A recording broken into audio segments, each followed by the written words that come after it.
Hi friends, Pandian stores serial இனி வரப்போகிற episodes கிளம்புறோம் போது அந்த வீடியோவில் பார்க்க போகிறோம். வாங்க ஃப்ரெண்ட்ஸ் பார்க்கலாம். இப்போ சக்திவேல் இங்கே குமரவேலை அவசரமாக வீட்டுக்கு கூட்டிகிட்டு போய் பயங்கர கோவத்தோட கத்திக்கிட்டு இருக்காங்க. முத்துவேல் அப்போ தான் இருந்துக்கிட்டு எல்லாரும் கேட்குறாங்க, ஏன்னாச்சு, ஏன் வெளியில் போயிட்டு வந்தீங்க, வந்த உடனே இப்படி கத்திக்கிட்டு இருக்கீங்க அப்படின்னு. இங்கே பாரு, இன்றைக்கி ராஜு வந்துட்டு குமரவேல்கிட்ட இவன் மேலே ஏதோ பெருசாக அக்கறை எடுக்கிற மாதிரி பரிதாபம் இருக்கிற மாதிரியே பேசிக்கிட்டு நிற்கிறா. அன்றைக்கி என்னென்னா அண்ணன் போய் அவர்கிட்ட பேசிட்டு வந்தார். அன்றைக்கி அந்த வீட்டை விட்டு என்னால் வர முடியாது அப்படின்னு சொன்னவோ அண்ணன் மேலே ஏதோ ரொம்ப பாசம் இருக்கிற மாதிரி வந்து நடிக்கிறா. பண்ணுற தப்பெல்லாம் பண்ணிவிட்டு அவங்களுக்கு உடந்தையாக இருந்துக்கிட்டு இப்போ வந்து இவன் மேலே ஏதோ அக்கறை இருக்கிற மாதிரி பேசிகிட்டு இருக்கா. அதை பார்த்தாதான் எனக்கு அப்படியே ஆத்திரமாக வருது அப்படின்னு சக்திவேல் வந்து பேசிக்கிட்டு இருக்காங்க. இப்பா இங்கே பாருங்கள், ராஜுதானே விடுங்கப்பா அப்படின்னு. என்னடாமா அவனே, நீயும் ராஜுதானே விடு அப்படின்னு சொல்கிற. இங்கே பாரு, அண்ணன் மேலே உண்மையிலேயே அவ்வளோ அக்கறை இருக்கிறவ என்ன பண்ணியிருக்கணும், இந்த மாதிரி கம்ப்ளைண்ட்லாம் கொடுக்க வேணாம், நம்ம எதுவாக இருந்தாலும் பேசி தீர்த்துக்கலாம் அப்படின்னு அவள் சொல்லியிருக்கணும்ல.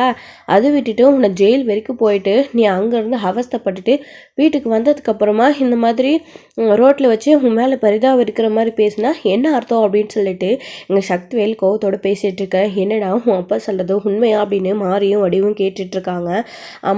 ஆமாம் அப்படின்னு சொல்லிட்டு குமரவேல் சொல்லிக்கிட்டு இருக்காங்க. ஆமாம் பெரியம்மா, ராஜியை நான் பார்த்தேன், ராஜி என்கிட்ட பேசினா அப்படின்னு சொல்லிட்டு. அப்படியா அப்படின்னு சொல்லிட்டு, என்ன நீ மகன்கிட்ட பேசினான உடனே உங்களுக்கும் சந்தோஷம் இருக்குது போல இருக்கு, எனக்கு பிடிக்கவே இல்லை அப்படின்னு சொல்லிட்டு எங்கள் சக்திவேல் கோவப்பட்டு பேசிகிட்டு இருக்கேன். டே யாருடா ராஜி, யாருடா அது? அவளுடைய தங்கச்சி, அவளுடைய அண்ணங்கிட்ட தானே ராஜி பேசினா. இப்போ அதில் என்னடா வந்துடுச்சு? இங்கே பாருடா சக்தி, நீ வர வர ரொம்ப வந்து இந்த மாதிரி தப்பாக யோசிக்கிற, உன் பாட்டுக்கு உன் இஷ்டத்துக்கு வாய்க்கு வந்து பேசிகிட்டு இருக்க. இதெல்லாம் சரியில்லைடா. அவள் யார்? உன் அண்ணன் பொண்ணு தானே அப்படின்னு சொல்லிட்டு இங்கே அப்போ தான் ஒரு பக்கம் சொல்லிக்கிட்டு இருக்காங்க. இங்கே பாராத்தா, நீ உடனே இந்த ஓடுகளுக்கு சப்போர்ட் பண்ணிக்கிட்டு வந்துட்டு இருக்காது, சுத்தமாக பிடிக்கல அவளை அப்படின்னு சொல்லிட்டு அவள் சொல்கிற போய் கதையெல்லாம் நான் தயாராக இல்லை அப்படின்னு இங்கே சக்திவேல் வந்து சொல்லிக்கிட்டு இருக்காங்க. இங்கே பாரடா சக்தி, எதுக்கு இப்போ இந்த மாதிரிலாம் பேசிகிட்டு இருக்க, ராஜி தானே அப்படின்னு இங்கே முத்துவேல சொல்லிக்கிட்டு இருக்காங்க. இங்கே பாருண்ண, உங்கள் மக பாசத்தில் நீங்கள் வேணால் பேசுங்க, ஆனால் என் மகன் பேச தேவையில்ல, அவளுக்காக தானே இந்த மாதிரி பழி வாங்கலன்னு சொல்லிட்டு இப்போது அவளை மனசில் வச்சுக்கிட்டு அந்த குடும்பத்துக்கிட்ட எதிரியாக போய் என் மகன் ஜெயிலுக்கு போய் வந்திருக்கான்.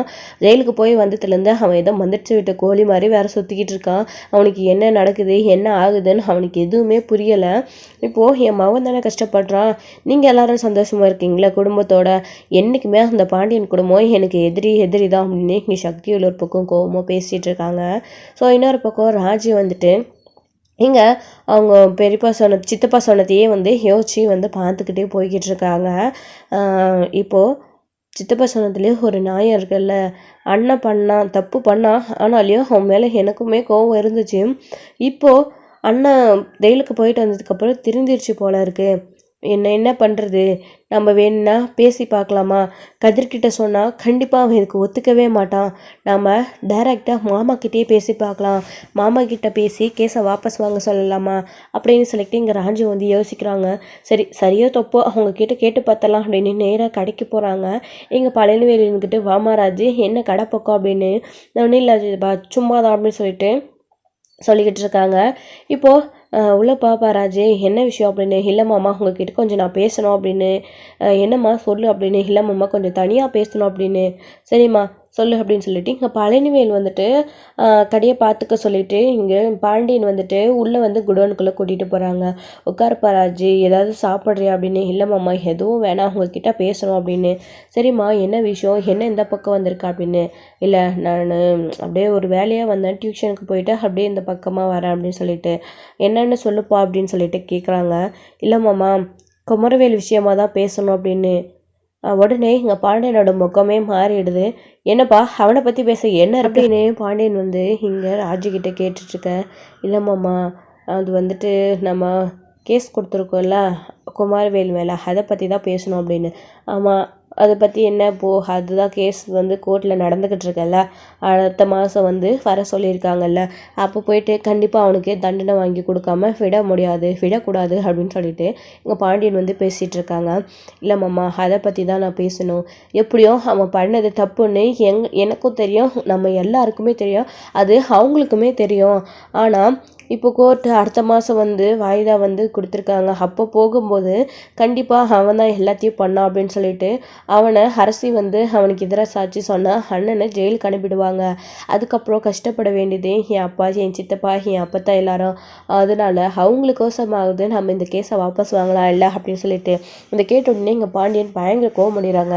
என்னப்பா ராஜி, என்ன பேசிகிட்டு இருக்க, என்ன பேசுகிறேன், நீ தெரிஞ்சுதான் பேசுகிறேன், அவன் அரசுக்கு பண்ணின கொடுமை, உன்னை மீனாவா கடத்தினது, இது எல்லாத்தையும் நீங்களாம் மறந்துட்டீங்களா? கொஞ்சமாக நஞ்சமாக அவன் நம்ம வீட்டுக்கு எவ்வளோ துரோகம் பண்ணியிருக்கான், நம்ம வீட்டை பிள்ளையே கடத்திட்டு போயிருக்கான். நீ என்னமோ இப்போது உன் அண்ணன் மேலே இருக்க கேஸை வாபஸ் வாங்க சொல்லிக்கிட்டு இருக்க. கோர்ட்டில் வந்துட்டு அதாவது கம்ப்ளைண்ட் கொடுக்கறதுக்கு முன்னாடி, இதுக்கு முன்னாடி உங்ககிட்ட எத்தனையோ தடவை கேட்டிருக்கேன். அப்போ எல்லாமே அவன் பண்ணினது தப்பு தான் அப்படின்னு அவனுக்கு சப்போர்ட் பண்ணி பேசாமல் எனக்கு எங்கள் பக்கம் நின்ற இப்போ அவனுக்கு சப்போர்ட் பண்ணி பேசுகிறியே, என்னப்பா இது அப்படி சொல்லிட்டு. அப்படியெல்லாம் இல்லை மாமா, நான் யாருக்கும் சப்போர்ட் பண்ணி பேசல, 2 பக்கமும் தான் நான் நியாயமாக இருக்கணும்னு ஆசைப்படுறேன்.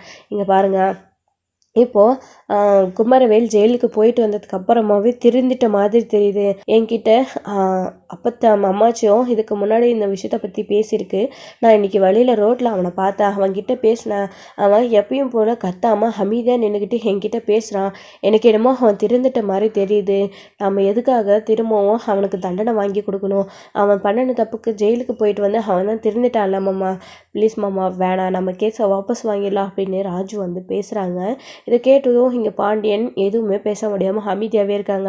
இல்லைப்பா ராஜு, என்ன இருந்தாலும் உன் அண்ணன்றதுக்காக மட்டும் இல்லை, நான் என் பொண்ணுக்கு ஒரு தப்பு நடந்திருக்கு, அதுக்காக நான் நியாயம் கேட்கணும்னு பார்க்குறேன் அப்படின்னு எனக்கு புரியுது மாமா. ப்ளீஸ் மாமா, நானும் அரசுக்கிட்ட வேணா பேசுகிறேன், நீங்கள் தான் இதில் முடிவெடுக்குது, உங்கள் பேச்சை தான் அரசு கேட்பா அப்படின்னு சொல்லிட்டு இங்கே ராஜு வந்துட்டு இங்கே பாண்டியன்கிட்ட காலில் விழாத குறையா குமரவேலுக்காக இங்கே வந்து பேசுகிறாங்க. இதுக்கப்புறம் பேசினதுக்கப்புறமா ஒரு பார்க்கலாம் என்ன ஏதுன்னு, நான் அரசுக்கிட்ட கலந்து பேசிட்டு ஒரு முடிவை சொல்கிறோமா அப்படின்னு எங்கள் பாண்டியனுமே உறுதியாக ஒரு முடிவு சொல்லாமல் சரி அப்படின்னு சொல்லியிருக்காரு. சரி மாமா, யோசிச்சு நல்ல முடிவாக சொல்லுங்கள், நான் என்னாலையும் அரசுக்கிட்ட பேசுகிறேன் அப்படின்னு. சரிப்பா, ஆனால் இந்த விஷயத்தை பற்றி வீட்டில் யார்கிட்டையும் நீ பேச வேணாம், வீட்டில் யார்கிட்டையாச்சும் பேசினா அப்புறம் குமரவேல் உன் அண்ணனுக்காக நீ சப்போர்ட் பண்ணுறேன்னு எல்லாரும் உன் மேலே கோவப்படுவாங்க, முக்கியமாக கோமதி, நான் பார்த்துக்கிறேன், நான் இதை எப்படியாச்சும் சொல்லி சமாளிச்சுக்கிறேன் அப்படின்னு பாண்டியன் வந்து இங்கே ராஜுக்கு சப்போர்ட் பண்ணி பேசுகிறாங்க. சரிங்க மாமா, ரொம்ப தேங்க்ஸ் அப்படின்னு சொல்லிட்டு இங்கே ராஜு ரொம்ப சந்தோஷமாக வீட்டுக்கு வராங்க. குமரவேலை எப்படியும் வெளியே கொண்டு வந்துடலாம் அப்படின்னு சொல்லிட்டு. ஸோ அப்படி சொல்லிட்டு வந்துட்டு இருக்காங்க. ராஜு கிளம்பி இங்கே பாண்டியனுமே உட்காந்து யோசிக்கிறாங்க, என்ன ராஜு திடீர்னு இப்படி வந்து சொல்கிறா, என்ன இருந்தாலும் அவளுடைய அண்ணன் இல்லை, அவளுக்கும் மனசு கஷ்டமாக இருக்குல்ல, அந்த பிள்ளை சொல்கிற மாதிரி அவன் ஜெயிலுக்கு போயிட்டு வந்துடான், இதுக்கப்புறம் அவனுக்கு எதுக்காக தண்டனை, பேசாமல் கேஸை வாபஸ் வாங்கிடுவோமா அப்படின்னு யோசிக்கிறாங்க. ஸோ இன்னொரு பக்கம் இங்கே ராஜு வழியில் நடந்து வந்துட்டு இருக்கும்போது அவங்களுடைய அப்பாவையும் அம்மாவையும் பார்க்குறாங்க. அப்பா அம்மா அப்படின்னு ராஜு போயிட்டு பேசுகிறாங்க. என்ன ராஜு எப்படி இருக்க அப்படின்னு இங்கே வடிவு வந்து கேட்டுக்கிட்டு இருக்காங்க. நான் நல்லா இருக்கேம்மா, நீங்கள் எப்படி இருக்கீங்க அப்படின்னு. நல்லா தான் இருக்கும், பார்த்தா தெரியலையா அப்படின்னு சொல்லிட்டு. சரி ஏப்பா என்கிட்ட பேச மாட்டீங்களாப்பா அப்படின்னு. வடிவே கிளம்பலாமா, டைம் ஆகுது அப்படின்னு சொல்லிட்டு.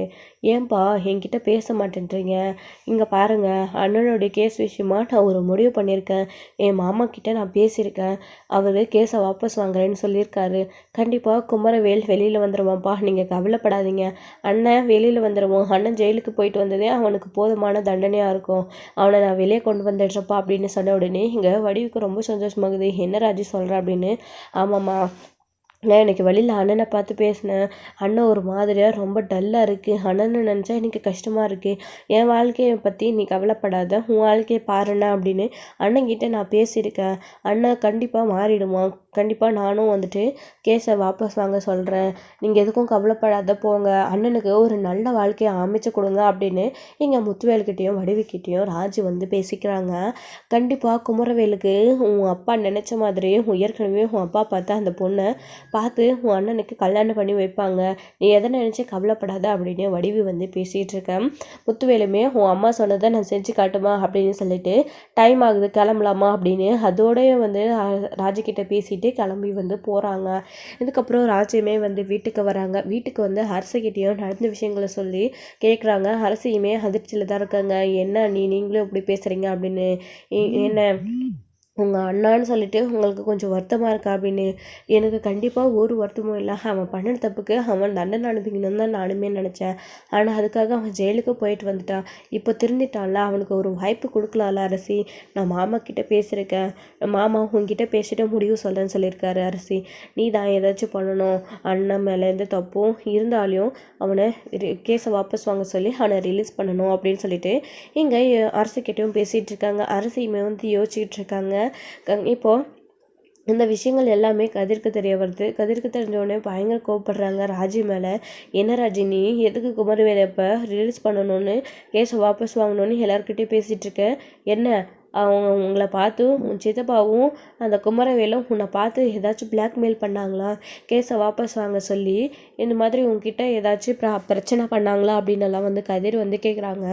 ராஜி வந்துட்டு யாரும் என்கிட்ட பிரச்சனை பண்ணலை, நானாக தான் முடிவு எடுத்திருக்கேன். குமரவேல் நினச்சாலே பாவமாக இருக்குது, அவன் வெளியில் வந்துடுறோம் அப்படின்னு சொல்லிட்டு இங்கே ராஜு வந்து பேசிகிட்ருக்க. கதிருக்கு இதில் சுத்தமாக விருப்பமே இல்லை.